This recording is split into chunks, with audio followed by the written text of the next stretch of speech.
Ethiopia and the Ark of the Covenant. But you may wonder why I'm showing you a map of Japan. The reason is I thought that I would just spend 10 minutes showing those who haven't seen them the underwater ruins of Japan, where Santa and I put in more than 200 dives. And I just want to preface that with this rather curious map from 1424, which shows Japan. This is a theme I didn't go into in my talk the other night because there wasn't time to cover all the ground, but there are many ancient maps which are copied from older source maps which appear to show the world as it looked during the last ice age. And this 1424 Pisagano chart, which belongs to the Portoland tradition of map making, shows the three main islands of Japan, which are Honshu, Kyushu and Shikoku. Shows the three main islands of Japan as one island. And actually, that was the case during the Ice Age and down to about 12,000 years ago. And this is how Japan looked, the main islands of Japan looked during the Ice Age, with a deep, one single landmass, not three islands as they are today, and with a deep inlet here, exactly as we see on this 1424 map, and a bay here, exactly as we see on this 1424 map. There's a case for saying that this 1424 map of Japan is showing Japan as it looked during the last ice age, and like many other mysterious maps from that period, is copied from older source maps, now lost.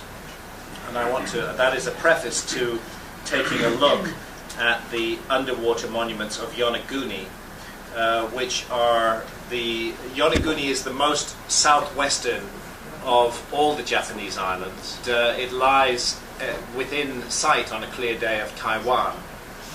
And Santa and I were first introduced to the possibility that there were structures underwater there back in 1996. 1996, 1997, we learned to dive in order to go diving there. And then subsequently, we put in at least 200 dives in and around Yonaguni, which I think qualifies us as the most immersed and most experienced Western divers who dived in Japan.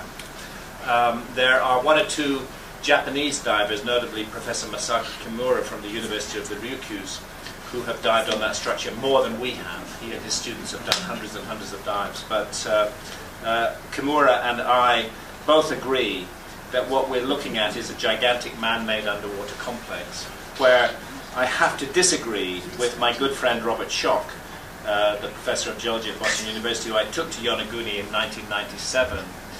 Schoch was not capable of diving at that point, and he had to be held underwater by two Japanese divers.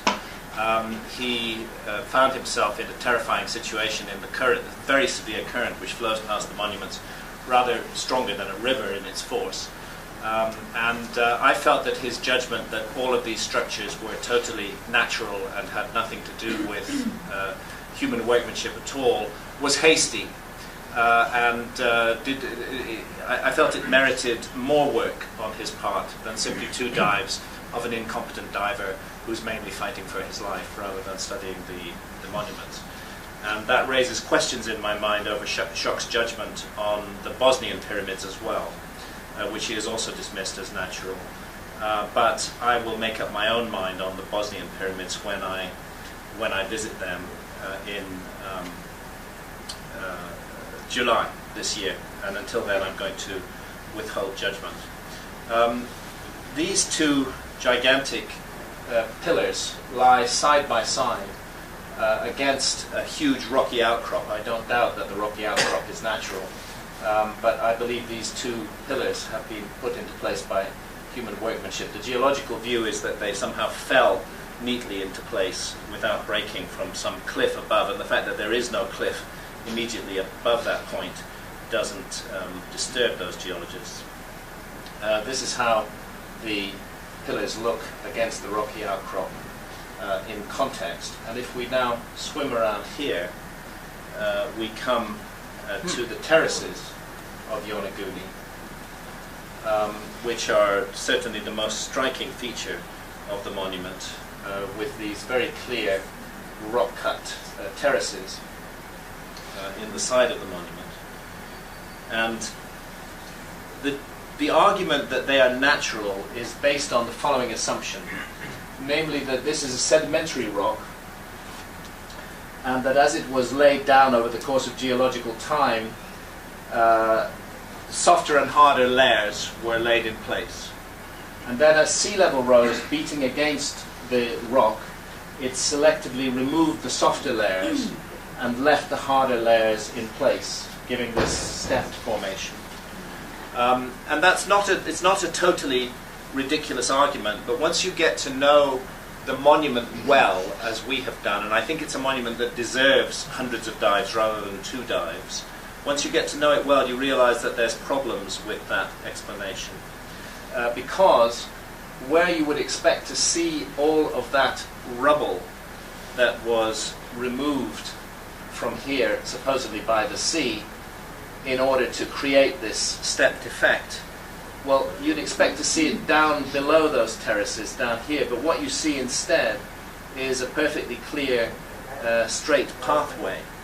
And on that pathway, all the rubble has been cleared to one side, leaving the pathway intact, and there are indeed gutters running along the side of the pathway.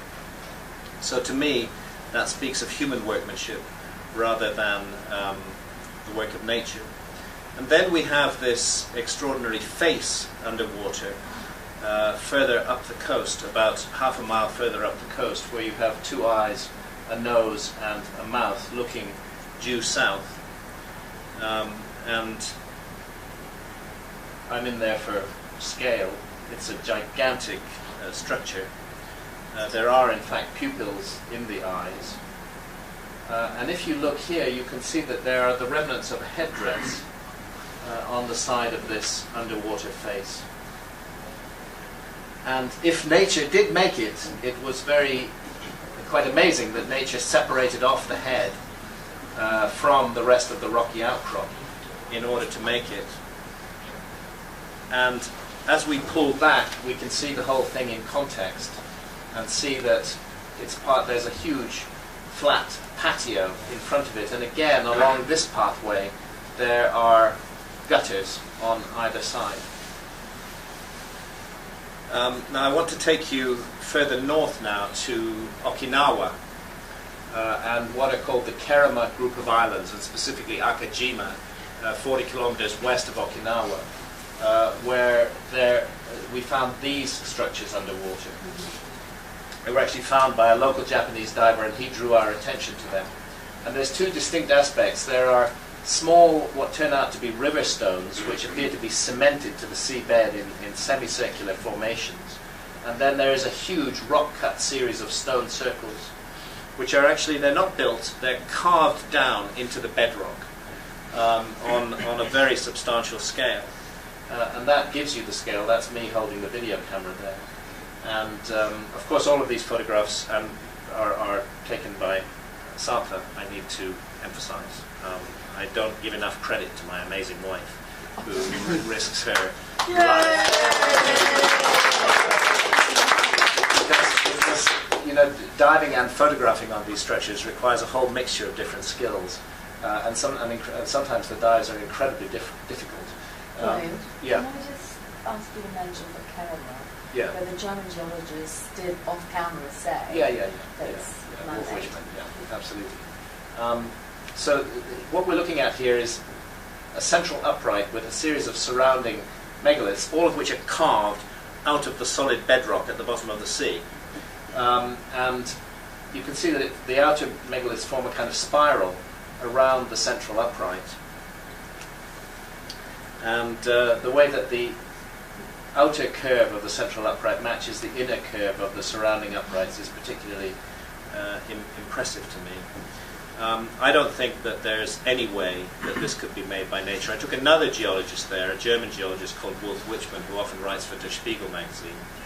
And he admitted on camera that he couldn't, because we were filming, he admitted on camera that he couldn't think of any natural process that would have made this. And I then said to him on camera, well, what does that leave us with? And he said, well, I don't know. But off camera, he did confess that the only agent that could have made this would have been human beings. And since this stone circle is 110 feet beneath the sea, and since we have the geology of the site very well established, we know that it has been submerged for more than 12,000 years. So by definition, we are looking at the work of a lost civilization off the coast of Japan. So that's just a quick run through a few of, there's many, many more structures underwater in Japan, which I've not really got time to show you tonight, but I just thought it would be interesting to take a quick look at those. Now we will jump to the Ark of the Covenant, and a completely different story, and Ethiopia.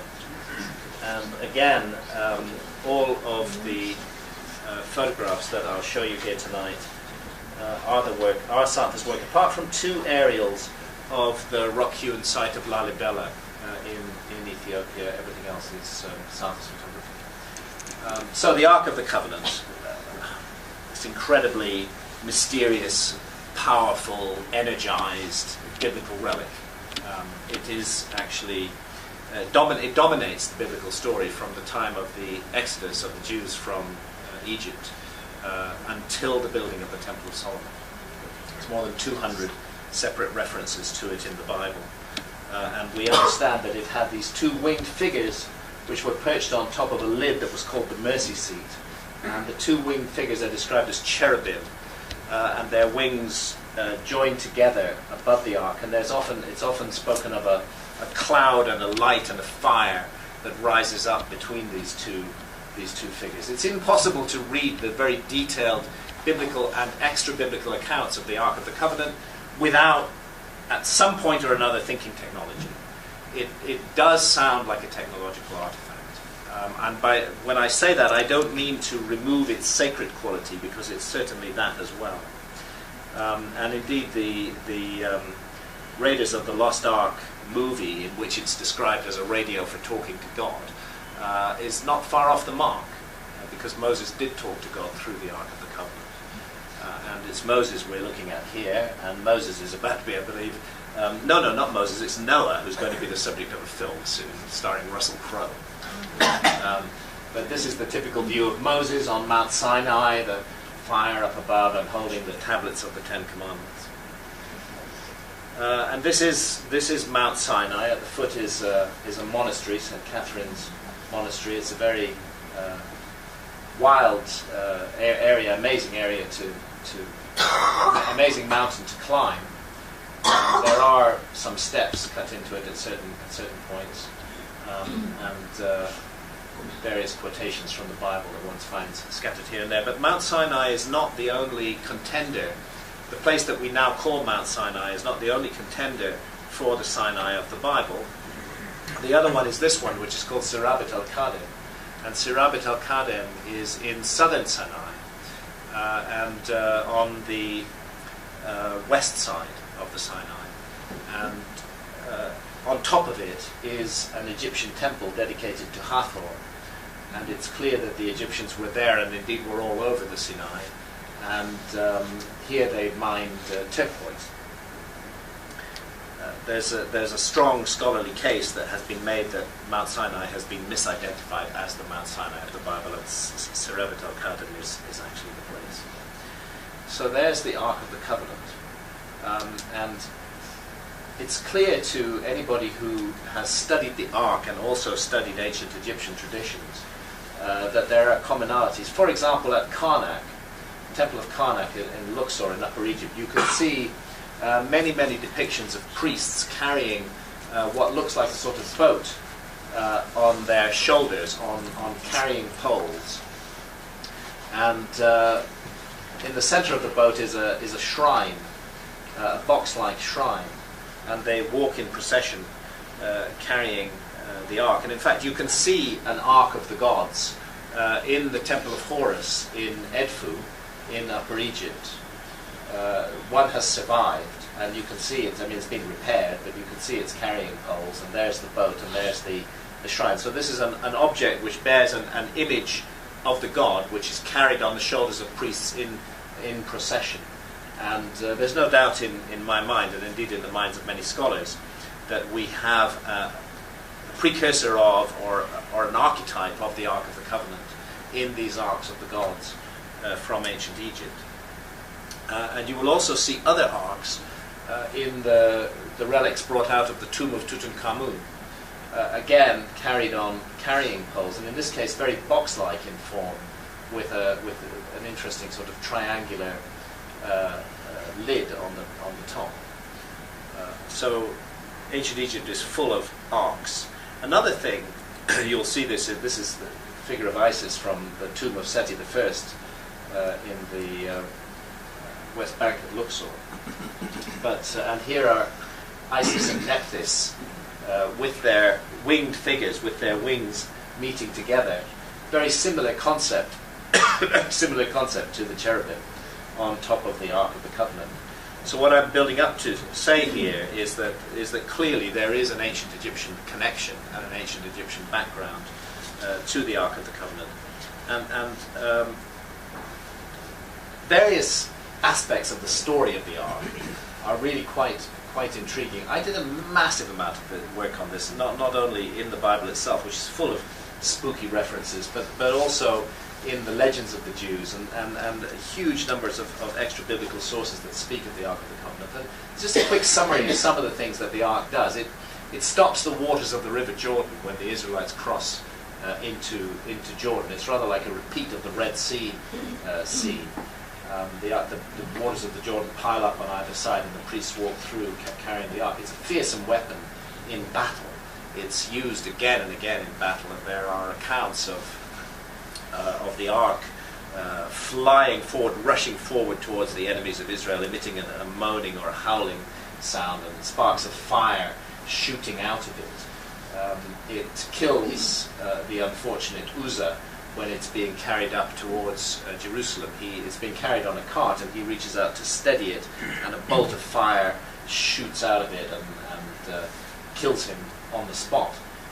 It sometimes killed its own bearers when they didn't handle it properly. There was a very detailed series of rituals and preparations that had to be obeyed in order to carry the Ark of the Covenant.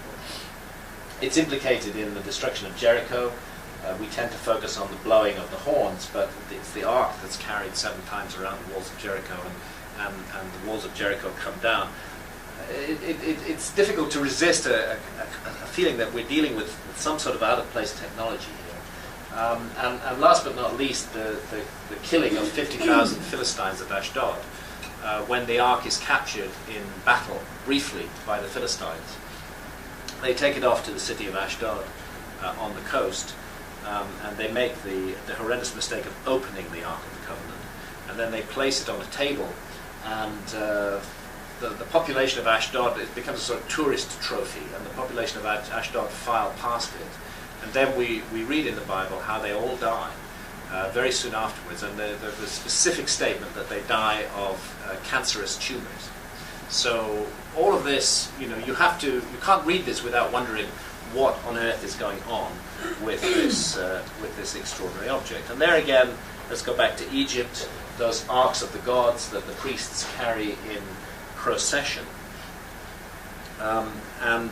They are fiery and dangerous objects, and so are the crowns of the pharaohs, which are said to radiate heat, and if not worn with proper protection beneath them, will burn themselves into the head of the wearer. As far as I'm aware, no ancient Egyptian crown has ever been found.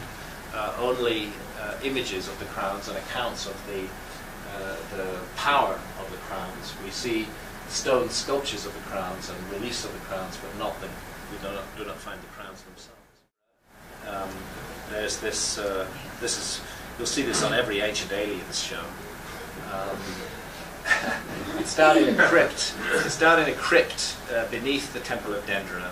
You have to bribe the guards and go down there, and there's a whole network of corridors and passageways underneath the temple. Very dark. There's some low wattage lighting down there now, and we see this most peculiar scene with this serpent seeming to energize something. And this also looks like we're bound to construe this in modern terms, also like a spark plug or something like that. In fact, it's the jet pillar of Osiris. what is going on here, and why is it in this dark, dark place?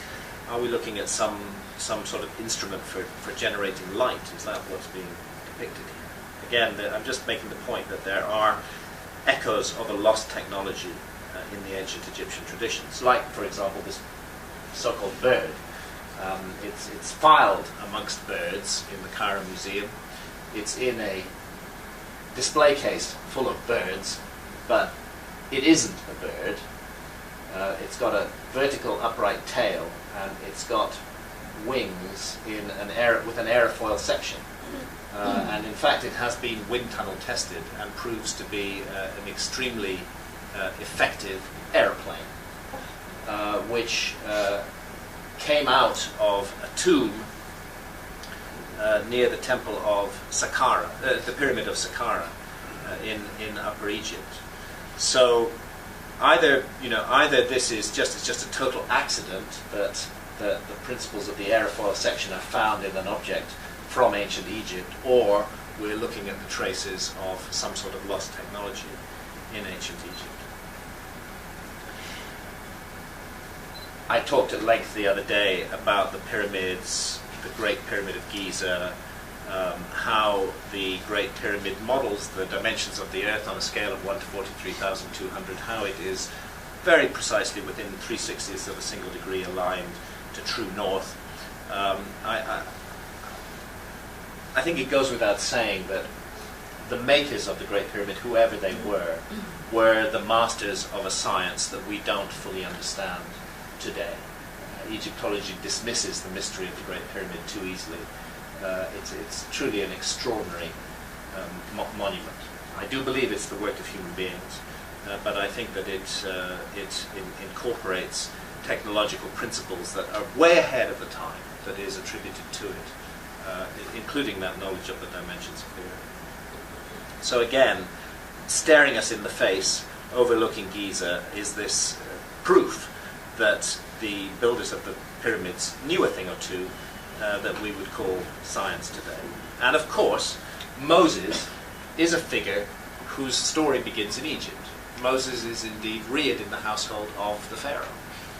He is groomed to be a future Pharaoh of Egypt, but he becomes outraged at the treatment of the Israelites and rejects that destiny and rebels against the Israelites. And we read the story of Moses and Aaron performing a series of magic tricks, and there's a way where magic and science intersect to overawe and strike fear into the heart of the Pharaoh. And finally, we know the story. Moses leads the children of Israel out of Egypt, across the Red Sea. The waters of the Red Sea part, and the Sinai episode occurs. And it's at Sinai, wherever Sinai is, whether it's Rabat al-Qadim or Mount Sinai, that Moses is given the blueprint for the Ark of the Covenant. And it is a blueprint. It's in the book of Exodus. It's extremely clear. We can get the dimensions of the Ark. It's 3 feet 9 inches long. It's 2 feet 3 inches high and wide. It's all done in cubits. It's a series of boxes. The inner box is gold. Then there's a wooden box around that. Then there's a golden box around that. So it's an internested series of gold, wood, gold. And I have to mention in passing that gold is an incredibly effective radiation shield. And it then plays this huge role in the story of the Israelites. It's carried in procession as the Israelites make their journey through the Sinai and eventually enter into the Promised Land. But as I mentioned, it's used as a weapon of battle, and it plays a huge role in the story of the conquest of Israel. And there is this moment when the Philistines steal the Ark, as I mentioned, and the terrible devastation that the Ark inflicts upon the people of Ashdod. Again, sounds like technology to me. Then when the Ark is returned, it's returned on a cart. The Philistines just can't, they just want it gone, and they stick it on the back of a cart drawn by oxen, and they just send it off towards the Israelites, because they're so terrified of what it's done to them. Understandably, it killed 50,000 people. The cart is seen by the by the Israelites, and the ark is then possessed by David, King David. He's the one who wants to bring it up to Jerusalem, and it's his aspiration to build a temple. And it's on that journey up to Jerusalem that Uzzah is struck dead by a bolt of fire from the ark. He didn't do anything wrong. He wasn't an evil man. He just tried to steady it. So it's like there's an uncontrolled technology at work here. It needs to be carried by the Levites who know what they're doing. It shouldn't just be on the back of a cart. And David dances before the ark. We read a detailed account in the Bible of the way that David dances before the ark, of the musical instruments that are played. And but here's the thing. David is not going to be allowed to build the temple for the Ark of the Covenant, because David has done some wicked things. He's not pure. He's got many crimes to answer for. And God tells him that he will not build the temple, that it will be Solomon, his son, who builds the temple. And it's important to recognize that there is only one reason given in the Bible for the construction of the temple, and that is to serve as an house of rest for the Ark of the Covenant of the Lord. That whole edifice is built as a place for the Ark of the Covenant to be. There's been 200 separate references to the Ark prior to this time, and it's Solomon who gets to build the temple that will contain the Ark. Solomon, who is renowned actually for his magical powers and for his wisdom. And there's another element of the Solomon story which concerns the Queen of Sheba, which is told at length in the Bible. And there's a hint of romance, even in the biblical account, of some sort of romantic liaison between Solomon and Sheba, wherever Sheba comes from.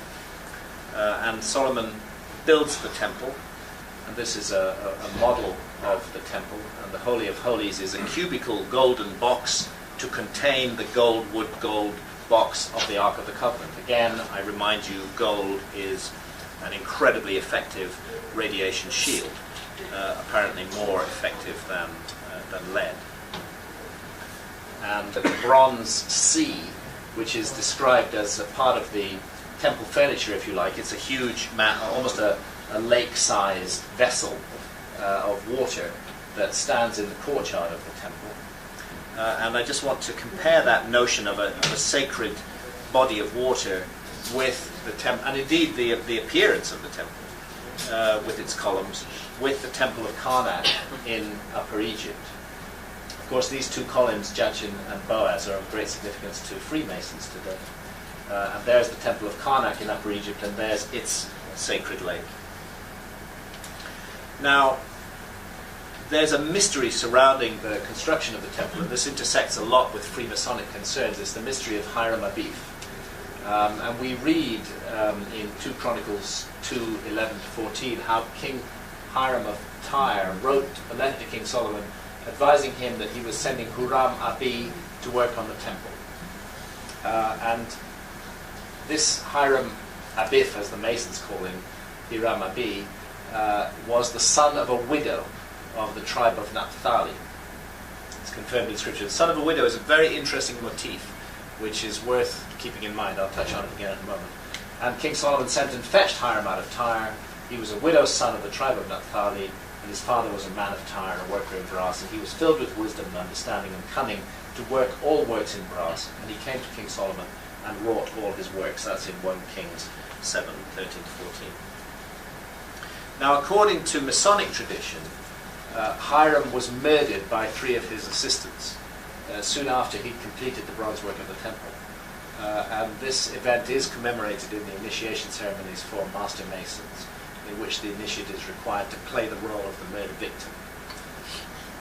And John J. Robinson, a Freemason, his excellent book is Born in Blood, which I highly recommend, about Masonic traditions, describes how, blindfolded on the ground, the initiate hears the 3 murderers decide to bury him in a pile of rubble until low 12, that's midnight, when they will carry the body away from the temple. To symbolize the burial of Hiram Abiff, the candidate is wrapped in a blanket and carried to the side of the room.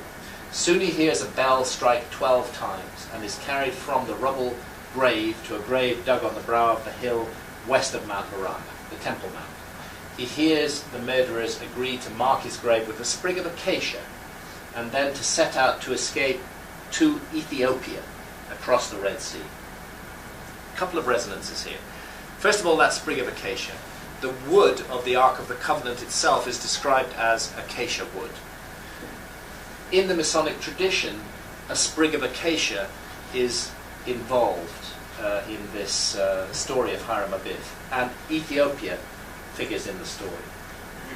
There's actually, I mentioned the other day how the Acacia nilotica, the acacia tree of ancient Egypt, was the tree of life, and how it's rich in dimethyltryptamine. And there's just a new piece of research out which is arguing that there are a whole range of DMT-connected rituals in Freemasonry, all connected to this acacia theme that comes up again and again. So the Ark, Solomon builds the temple, and the Ark is now carried in great ceremony into the temple. And we read how a cloud fills the space of the Holy of Holies. And that's when the Ark disappears from view. After that, it's hardly mentioned in the Bible again. Hundreds of years pass with the Ark unremarked, and what I would definitely describe as the greatest mystery of the Bible is taking shape. Put a date on this: Solomon is putting the Ark into the temple round about, give or take a few years, round about 950 before Christ, round about just under 3,000 years ago. And the next big event is the sacking of the temple by the Babylonians, which happens in 587 BC. In other words, about 400 years have passed with the Ark supposedly in the Holy of Holies, but no mention being made of it. And then we know, and this is a historical event, that Jerusalem is sacked by the Babylonians, the temple is destroyed, and its treasures are taken away to Babylon, along with the Israelites who are taken into captivity. But the Ark is conspicuously absent from the booty taken by the Babylonians. The Babylonians were fearsome bureaucrats, and they kept very detailed records, and those records have survived. And we have the records of what they took from the temple and what they returned to the temple after the captivity was over. And the Ark isn't mentioned. It's just not there. Scholars speculate that the Ark was, melted down, destroyed in some way, but since the Babylonians were careful to keep everything else, why would they not have kept the most important object of all? And why is it not mentioned at any point in this? This is why it's a mystery. This is why it's the lost Ark. Because this just doesn't make sense, this notion that it vanished during the Babylonian sack of Jerusalem. As a matter of fact, there's a lot of reasons to think that the Ark was gone before the Babylonians sacked Jerusalem. Like Jeremiah, who's mourning for the loss of the Ark about 40 years before the temple is sacked by the Babylonians. And it shall come to pass, when ye be multiplied and increased in the land, in those days, saith the Lord, they shall say no more, the Ark of the covenant of the Lord, neither shall it come to mind, neither shall they remember it, neither shall they visit it, neither shall that be done any more. And I just show you this map because Ethiopia is going to figure more and more in the story, and there's Israel, and there's Ethiopia, and yes, I confess they do seem incredibly far apart. And why should Ethiopia be connected to the story of the Ark of the Covenant? Well, the possibility that it was connected to the story of the Ark of the Covenant rather forced itself upon me during the very early 1980s. In fact, in 1982-83, I was the East African correspondent for The Economist. I was traveling regularly in Ethiopia, and Ethiopia was a war-torn, famine-stricken land at that time. And there is a certain number of very ancient historic cities in Ethiopia, which include Aksum up here in Tigray province, Gondar, Lalibela, Bahadar, and Lake Tana. And I found myself going to the city of Aksum in 1983. And at that time, Aksum was an armed camp, completely surrounded by the rebels of the Tigray People's Liberation Front. as a matter of fact, when I flew into Axum, I did so on a DC-3 that was being used as primarily being used to evacuate the wounded from the battlefields, and the back of that DC-3 was actually swimming in blood, and the pilots of the DC-3 were both Zambian mercenaries who got drunk with me the night before we flew into Axum, and they explained to me why we would have a hair-raising descent into Axum. They said, don't worry if we just dive straight down at the ground. That's because there's machine gun nests all around the town, and if we do a long, slow approach, we're going to get shot out of the sky. So I was somewhat prepared for this terrifying landing at Axum. But when I got off the plane, Axum was then still in government hands. I found myself in this magical kingdom with all these incredible rituals being performed. And here's a sacred lake. And here is a priest sending out a little lighted boat into the waters. These priests are Christians. Sacred lake at Karnak. There are obelisks at Axum. They call them stelae there. The biggest one is actually it's fallen now. It's 110 feet tall and weighs more than 500 tons. And these stelae, they're not true obelisks like the ancient Egyptian obelisk, but they are very obelisk-like things, and they are carved out of solid granite and repeat the features of buildings. So a comparison there between Egypt and Ethiopia. And as I said, the place, an armed camp, has been the focus of warfare in Ethiopia for a very long time. The Tigrayans are very serious people, and you meet people like this armed with AK-47s everywhere. And all these amazing processions going on, and a box being carried out in procession. And actually I was curious, I wanted to find out what was happening here. There I am as a younger man. Santa and I have been back and forward to Axum many times over the year. The last time well, not the last time, but the most eventful journey we had to Axum was in 1991, when Axum had been seized by the rebels, and I was somewhat associated with the Ethiopian government. All my coverage had been done from the Ethiopian government side, but in order to get to Axum, I had to go to the Tigray People's Liberation Front and say, please will you take me to Axum? And they said, yeah, sure, if you're willing to risk your life. And so Santa and I did a deal with the Tigray People's Liberation Front, and they told us to fly to Khartoum in Sudan, and there they met us. And then they drove us across the deserts of the Sudan to Kassala. They disguised Santa as an Ethiopian woman because she didn't have proper paperwork, but to get through the Sudanese authorities, they said to her, pretend that you're dumb and you can't speak, just wear the shawl. And then when we got to Kassala, we then crossed over into Eritrea, which was again a rebel province at that time. And there was an amazing journey where we had to do all our driving by night, because Ethiopian Air Force planes were strafing all of the roads to stop aid getting into the rebels during the day.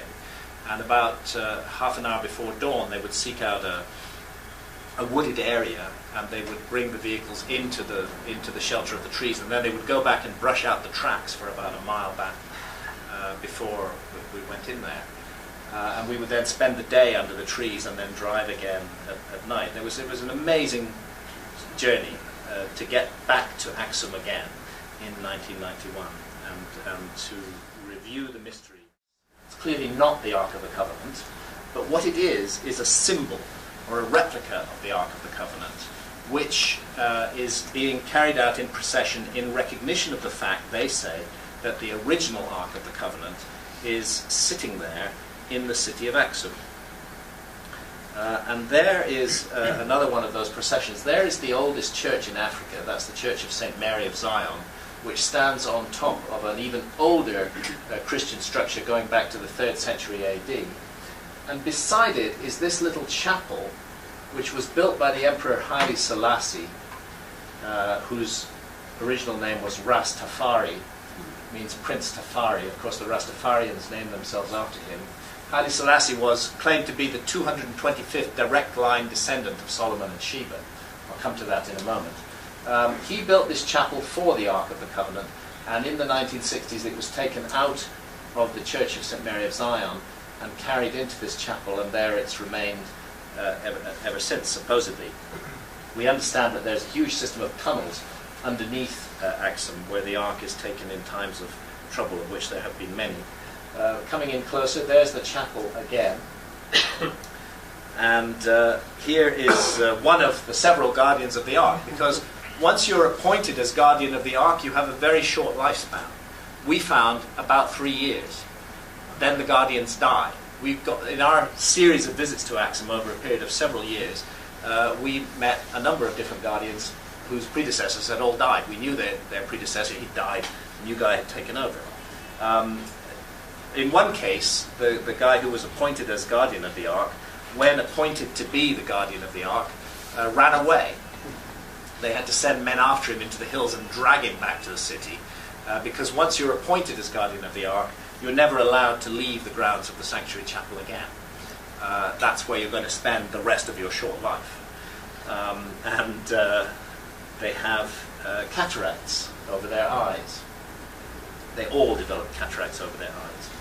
And this is what really hooked me to the story when I asked the first guardian I met about this, way back in 1983, why he said the Ark had caused his cataracts, and I said, why? And through the translator, he just sort of looked at me with that blind eye, and he said, the Ark is a thing of fire. I'd seen Raiders of the Lost Ark the year before, how could I resist a story like that? It's an amazing story to follow up, and I did follow it up for years and years and years before I finally ended up writing a book about it. This is actually in the Ethiopian church in Jerusalem. There is an Ethiopian Coptic community in Jerusalem. They have a church right by the Church of the Holy Sepulchre, and they have this painting of the Solomon and Sheba story. There is the Queen of Sheba visiting King Solomon. As far as the Ethiopians are concerned, the Queen of Sheba was an Ethiopian queen. Forget about Saba in the Yemen, which anyway was connected to Ethiopia culturally. She was an Ethiopian queen as far as they're concerned, and they're very frank about it. There was a romance between Solomon and Sheba, and that romance produced an offspring whose name was Menelik, which means the son of the wise man. He was the child of Solomon and Sheba, and Sheba left the court of Solomon pregnant. She returned to Ethiopia. She gave birth to Menelik there, and at the age of about 20, he returned to his father's court and was recognized as the son of Solomon. This is according to the Ethiopian national epic called the Kebra Nagast, the Glory of Kings. And he spent a year at his father's court, and then he contrived, as far as they're concerned, to steal the Ark of the Covenant. All sorts of skullduggery was engaged in, and he and his men stole the Ark of the Covenant from the Holy of Holies of the temple and fled with it. And Solomon sent troops after them, but he said to those troops, if my son has passed across the borders of Israel, that is a sign that God wants the Ark to go with him, and you are not to pursue him further. And it happened that Menelik and his group had crossed the border of Israel, and the pursuing troops fell back and didn't pursue them further, and the Ark was then taken to Ethiopia. That's how the Ethiopian national epic tells the story. And I agree that it seems an outrageous, impossible, and preposterous story in every possible way. But my curiosity was piqued, and I began to dig deeper. This is the sacred language of Ethiopia, which is called Ge'ez, a very ancient language, very closely related to Hebrew, as a matter of fact. There's a sense of an Old Testament community frozen in time in Ethiopia. And what I found is that every church in Ethiopia has a relic, a symbolic object representing the Ark of the Covenant. Either it is a flat object representing the tablets of stone that they call the tabots, which are carried on that just represents the tablets of stone, the most important part of the Ark, or in some cases it's a box, as an Axum. And all of these objects gain their sanctity by reference to the original Ark of the Covenant, which they claim is kept in that sanctuary chapel in Axum. And indeed they're so important, these replicas, that if they are removed from a church, the church is instantly deconsecrated. So when they're carried out in procession, the church itself becomes a lay building, a secular building. And you see all these amazing dances that the Ethiopian priests are performing, which are very reminiscent of the dancing of David before the ark. The musical instruments that are played are identical. There they are dancing in front of the stele at Aksum. I'm just comparing them with the accounts of the dancing around the ark in the Bible. There's an Ethiopian painting of the scene. And interestingly, the musical instrument that the priests are holding in their hands is called a sistrum. And there's an Ethiopian sistrum today, and they're a sistra from the tomb of Tutankhamun in ancient Egypt. So we're dealing with a very ancient musical instrument here that is still used in ritual in Ethiopia today. And Ethiopia has a population of indigenous Jews. Or rather, I should say had, because almost all of the Falashas, a few have re-migrated, but almost all of the Falashas were taken from Ethiopia to Israel in Operation Solomon in 1991. And this was because the Mengistu dictatorship in Ethiopia had fallen at the hands of the Tigray People's Liberation Front. And there was a fear in Israel that the Ethiopian Jews... You're finding something intriguing there? Or? I am. That's my best friend's father. Are you serious? Who brought all the Ethiopians. Okay. I just can't believe this is happening. Yeah. Sorry. I mean, it was an epic moment, and Santa was there to photograph it and saw the incredibly emotional scenes as the Falashas, the Ethiopian Jews, were brought in. Tell about it, Santa.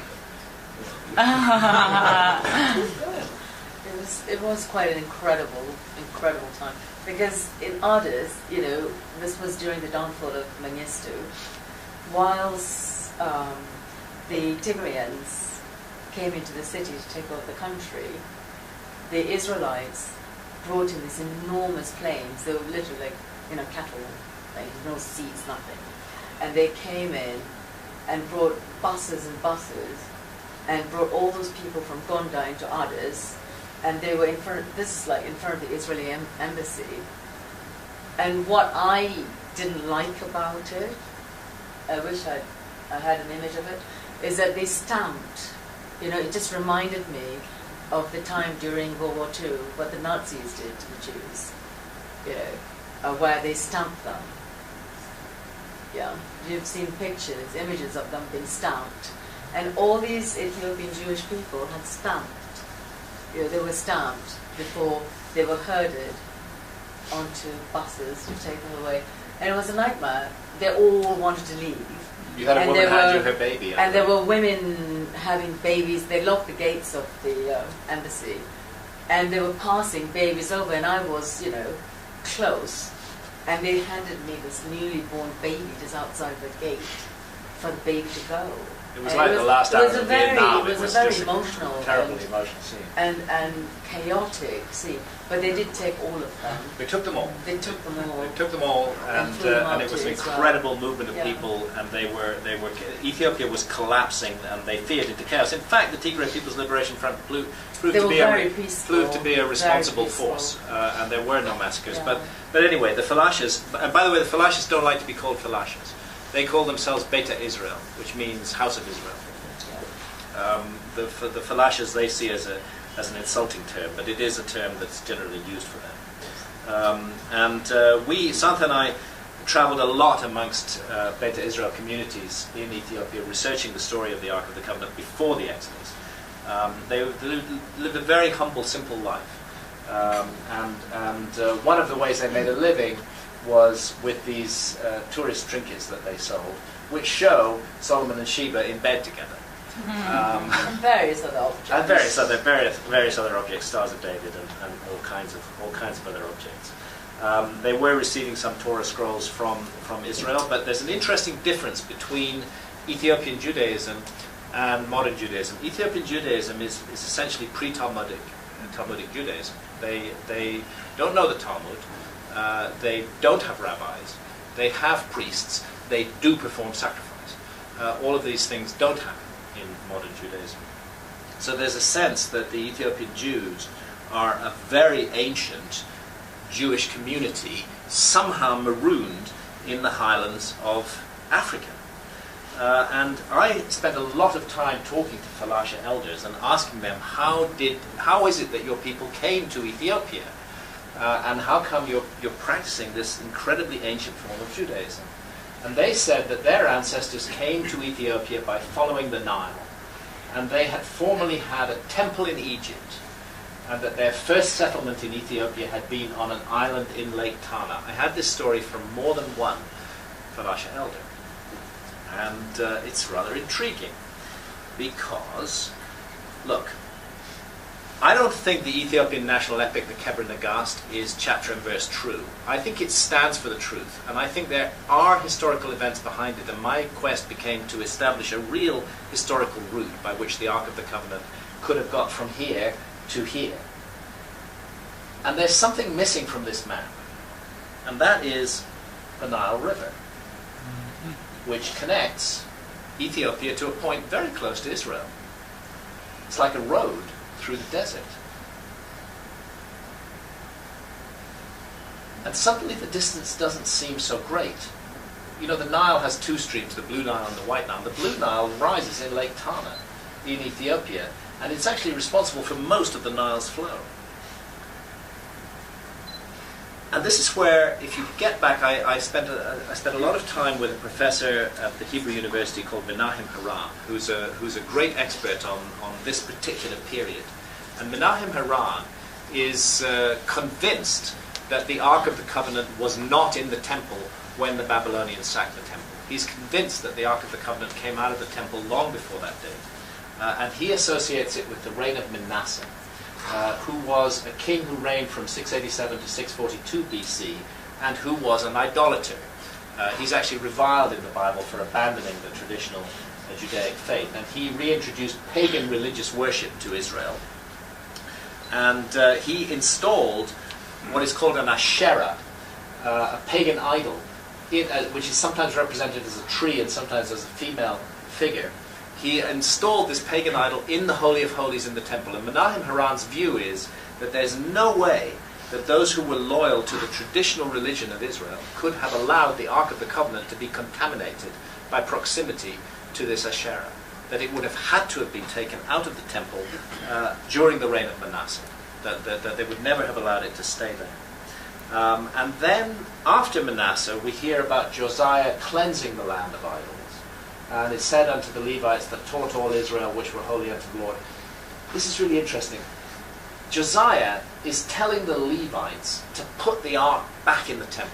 And this is still before the sacking of the temple. Put the holy ark in the house which Solomon, the son of David, king of Israel, did build. It shall not be a burden upon your shoulders. In other words, there's a very strong suggestion that Josiah is aware that the ark is not in the temple and that the Levites need to bring it back. Well, I don't think they brought it back, because this is where the mystery gets really interesting. Up here at Aswan, in Upper Egypt, in exactly the time between Manasseh and Josiah, a Jewish temple is built. And that is a weird thing to happen in the First Temple period. To have, there were a couple of later temples in the Second Temple period, but to have another temple in the First Temple period is a very odd thing to happen. And it's built at Aswan, on the island of Elephantina in Aswan, and very good historical records of this. They're written on potsherds called ostraka. There was some communication went back and forth between Jerusalem and this temple on the island of Elephantina. And indeed, there are excavations being conducted by the German Archaeological Institute on the island of Elephantina, and you can see the areas where the Jewish community lived on Elephantina.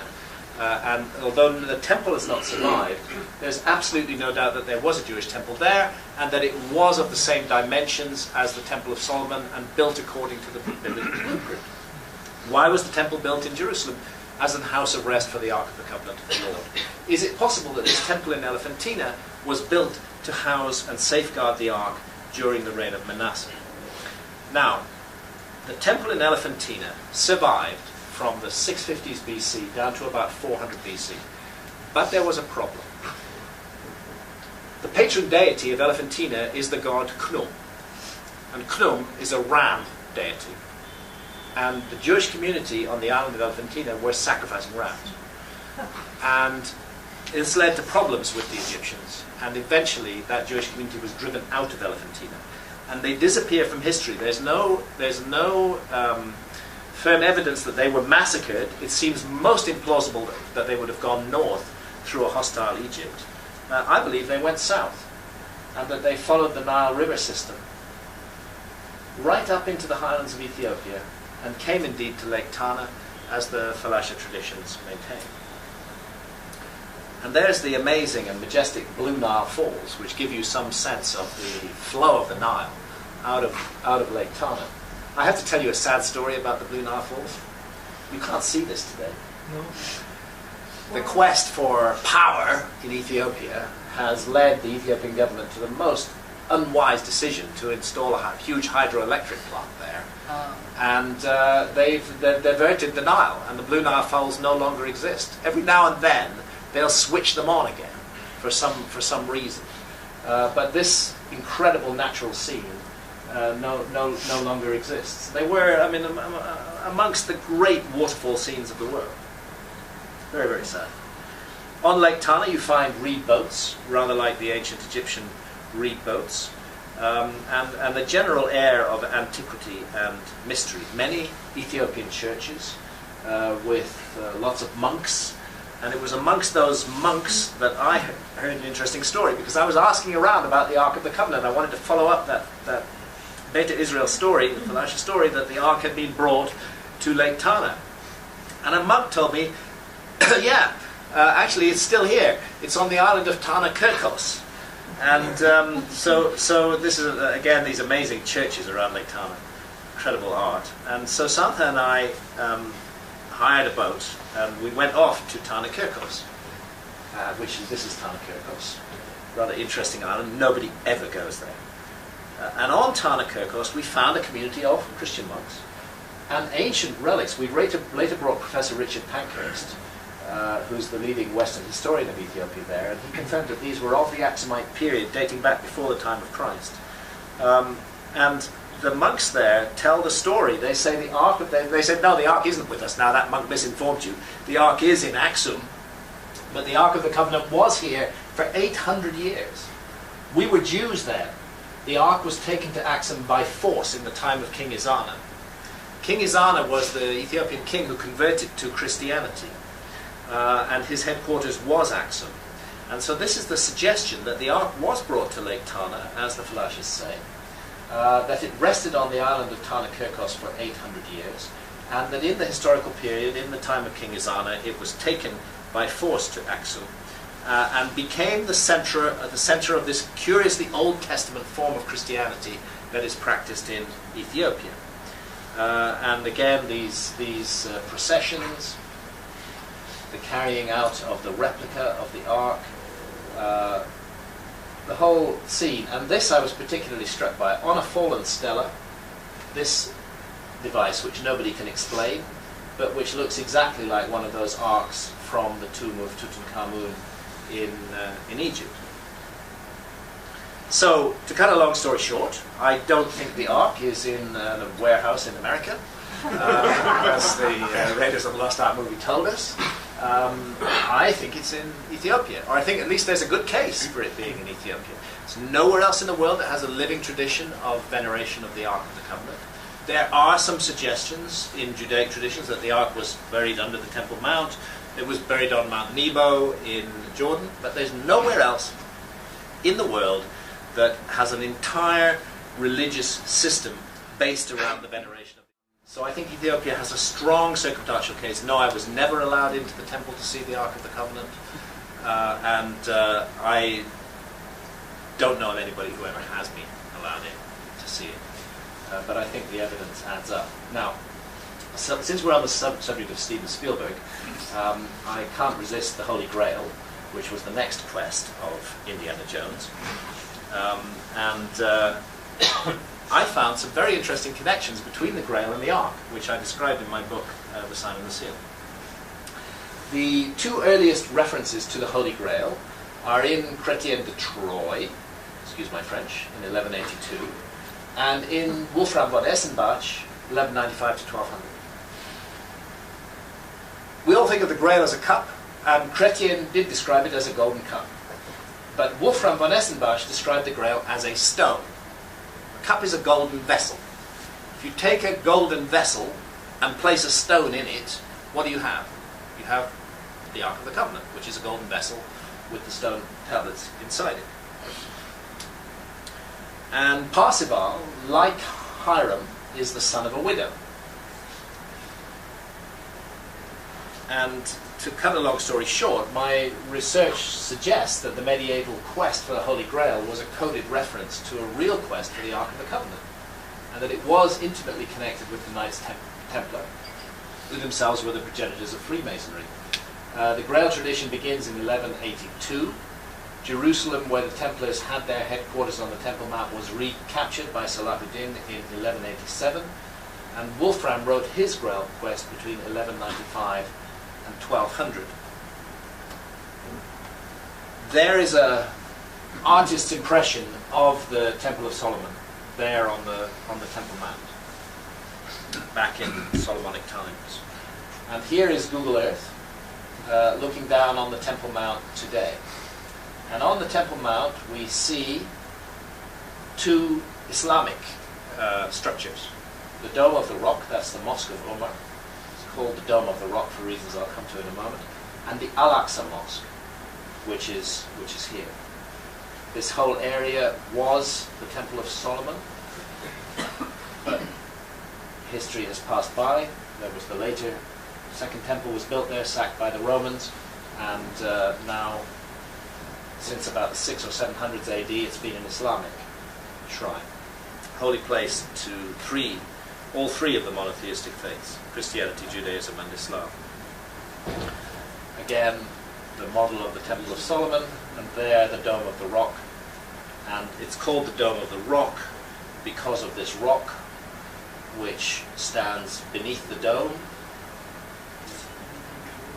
And that was the floor of the Holy of Holies of the Temple of Solomon. In other words, that's where the Ark of the Covenant stood when it was in the Holy of Holies. And beneath it is the Well of Souls, referred to in the Raiders of the Lost Ark movie. And here's some interesting things. There's the Al-Aqsa Mosque. There's the Dome of the Rock. The Templars took over the Temple Mount. That's why they're called the Templars, because they had the Temple Mount. It was their headquarters from 1118 until 1187. There were just 9 knights who first of all turned up in the Holy Land. At that time it was in Western hands. And they were given the Temple Mount as their sole prerogative. They would control it, they would run it. They were supposed to be defending pilgrims on the road between the coast and Jerusalem. They didn't do any of that. What they did was engage in an early form of archaeology. There are very well-established records of the Templars digging in the Temple Mount and tunneling. And in fact, some of the Templar tunnels were found in the 19th century. And the Templars used the Al-Aqsa Mosque as their palace. And they created this facade on the front of the Al-Aqsa Mosque. There is the north porch of the Al-Aqsa Mosque, made by the Templars. And there is the north porch of Chartres Cathedral in France. Very similar architecture. And there's a really interesting little story told here in the north porch of Chartres Cathedral. Well, we find Melchizedek holding the Grail. We find the Queen of Sheba, and at her feet is a definitely African figure.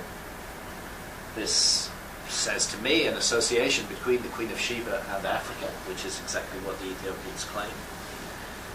And lo and behold, there's an image of the Ark of the Covenant, which is being moved somewhere.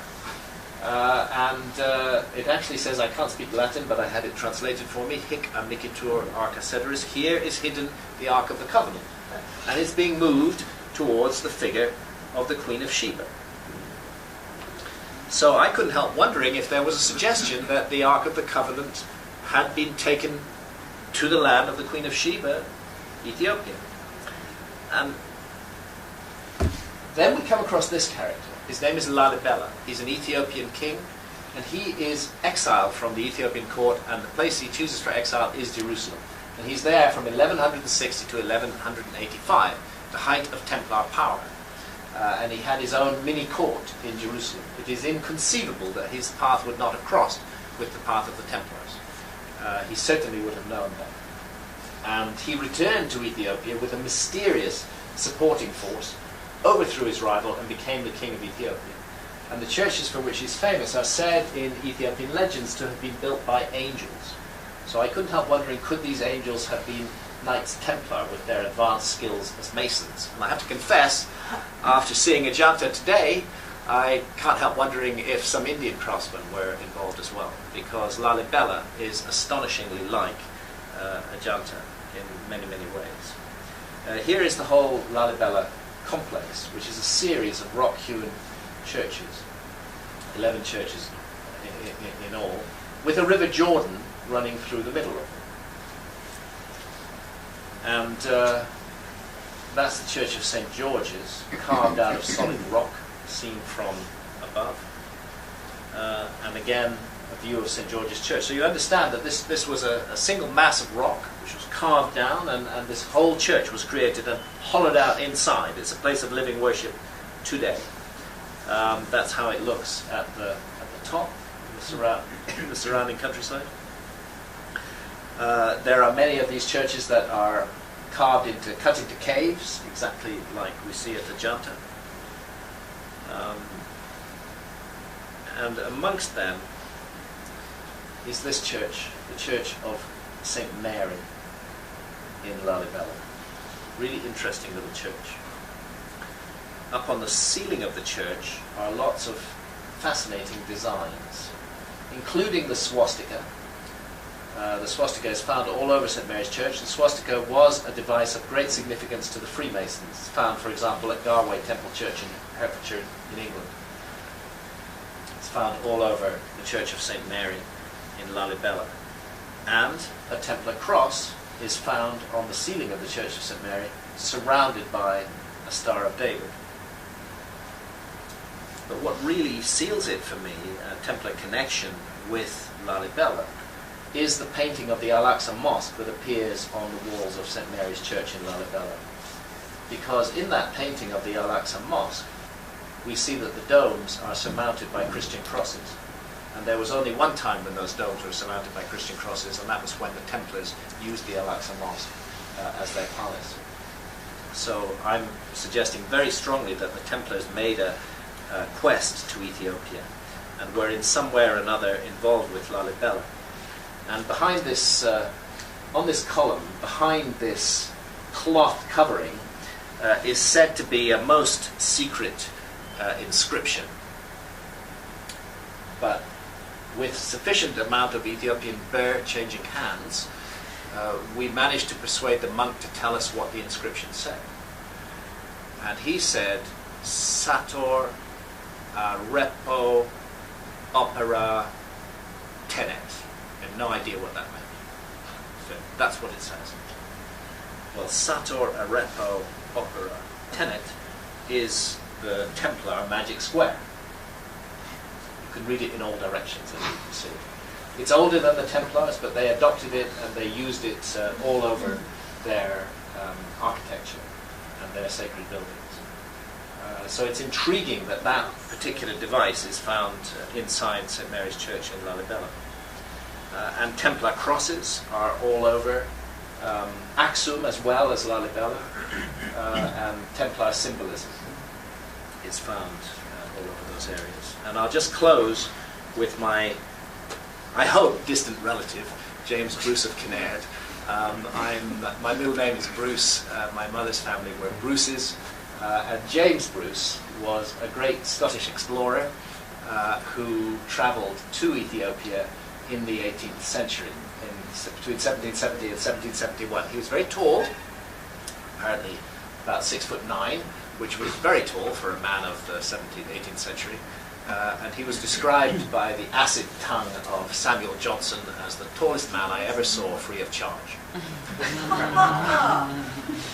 Samuel Johnson made such fun of James Bruce and refused to believe anything that James Bruce said. For example, when James Bruce said that he saw Ethiopians carving a steak off the back of a living cow and eating the steak raw and healing the wound with mud, Johnson scoffed at James Bruce. But actually Ethiopians still do that to this day, and I've seen it done myself. When he said that the Ethiopians have a musical instrument identical to the biblical lyre, Samuel Johnson said, since Mr. Bruce left Ethiopia, there is one less lyre in Ethiopia. But he was a heroic fellow, and it was a huge adventure to get up into the highlands of Ethiopia in that time. And he based himself here at the court of Fasilidas in these amazing churches in Gondar. Sorry, not churches, castles in Gondar. He learnt not only Amharic, the Ethiopian national language, but also Ge'ez, the Ethiopian sacred language. And what did Bruce bring back from Ethiopia if not the Book of Enoch? We would not have the Book of Enoch if it were not for James Bruce. The Book of Enoch had been lost for 1,000 years, but it survived in translation in Ge'ez in Ethiopia. And Bruce acquired it there and brought it back, and all our modern English translations of the Book of Enoch are based on the Book of Enoch that James Bruce discovered and found in Ethiopia. In other words, he had mystical interests. And I began to home in on this and really studied what he wrote about his journeys. And it became clear to me that he was really interested in the Ark of the Covenant. He said he went there to look for the source of the Nile, but what it was all about was the Ark of the Covenant. That's what he was looking for. And I developed the theory that James Bruce must have been a Freemason, but I couldn't prove it. So Sarth and I went to the place where he was buried in Larbert Churchyard. And we found his grave in a terrible state of disrepair, but we found this obelisk then at the time lying on its side in the car park. And on it was inscribed these words about James Bruce. Nice things said about James Bruce here. And it was clear that somebody was restoring the obelisk and restoring the grave. So we asked the keeper of the church, who's doing that? And he said, it's the Earl of Elgin. He is the head of the Bruce family in Scotland. And I thought, well, okay, he's a distant relative of mine. I'll give him a call. So I got the number of his estate at Elgin, picked up the phone, called him, and amazingly he answered the phone. And I said, look, I hear that you're a great expert on James Bruce. Would you see me? I'm a journalist. I'm doing research about James Bruce. And he said, I'll give you half an hour. So we went over there, and he greeted us at the door, and close to 6 hours later, we left. And we had an amazing afternoon with the Earl of Elgin, who still survives, and he's still the head of Freemasonry in Scotland. About halfway through the encounter, I said, look, I've got this theory, but I can't prove it that James Bruce was a Freemason. Was he a Freemason? He said, my dear boy, of course he was a Freemason. and he belonged to Kilwinning Lodge No. 2 in Edinburgh. And he gave me the whole story. So kind of made sense that James Bruce was one of the latter people on that quest. Just to end on a more somber note, here is the Wailing Wall today. This is, of course, a very sacred place to Jews all over the world. It is the remnant of the Second Temple, and it is what is left from those ancient times. And amazing ceremonies and rituals are performed in front of it. But there is, I touched on this the other day, I mean the three monotheistic faiths, Christianity, Judaism and Islam, they're full of rational, lovely, good people who wouldn't harm a fly, but there are also very fundamentalist elements within all three of the monotheistic faiths. And in Israel, the fundamentalist element is represented by the Temple Mount faithful. Santha and I were present in 1992 when the Temple Mount massacre occurred, which was sparked off by a march of the Temple Mount faithful. Their objective is to build the third temple. They want to sweep the Islamic monuments out of the Temple Mount and replace them with the third temple. And they freely admit that in order to build the third temple, they need the Ark of the Covenant. The Ark of the Covenant is fundamental to their project. And not only they, but also Shia Islam needs the Ark of the Covenant. Everybody's heard of the Mahdi army in Iraq. It's named after this figure, the hidden imam, who was said to have been hidden away by God after a battle in the 800s or 900s AD, and who would come back into the world today. Shias believe he's in the world now, and they believe that he's going to recover the Ark of the Covenant. The Mahdi will bring forth the Ark. The reason he's called Hazrat Mahdi is that he shows the way to a hidden thing. He will bring forth the Ark of the Covenant. The whole apocalyptic scenario within Shia Islam is based upon the Ark of the Covenant. And it's true of Christians too. Because in the book of Revelations, the Ark is one of the signs, the return of the Ark is one of the signs of the Day of Judgment and the end of the world. So from the perspective of fundamentalist Christianity, the reappearance of the Ark of the Covenant is a necessary sign of this coming apocalypse. Which is why I feel that maybe that ancient story is right, and that God did want the Ark of the Covenant to be in Ethiopia, and maybe that's just the very best place for it to stay. Hidden away in those remote mountains and valleys, kept aside from all of the conflict and hostility that focuses around Israel today. As a matter of fact, we talked to the Israeli ambassador in Ethiopia back in the 90s. And we said to him, we told him about our interest in the Ark, and we said to him, come on, you guys have got Mossad, you could take the Ark if you want to. And he said, look, I can only speak for myself, but the last thing I want is the Ark of the Covenant in Jerusalem right now. He said, I'd much prefer it stayed here if it's here. It's just going to cause a hornet's nest of problems.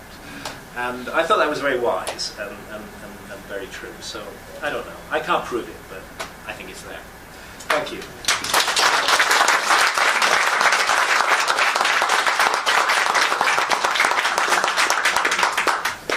Time for dinner. The next Q&A, which I promise I won't duck out of, will be done on the bus between Amritsar and Dharamsala. Oh, and one thing more.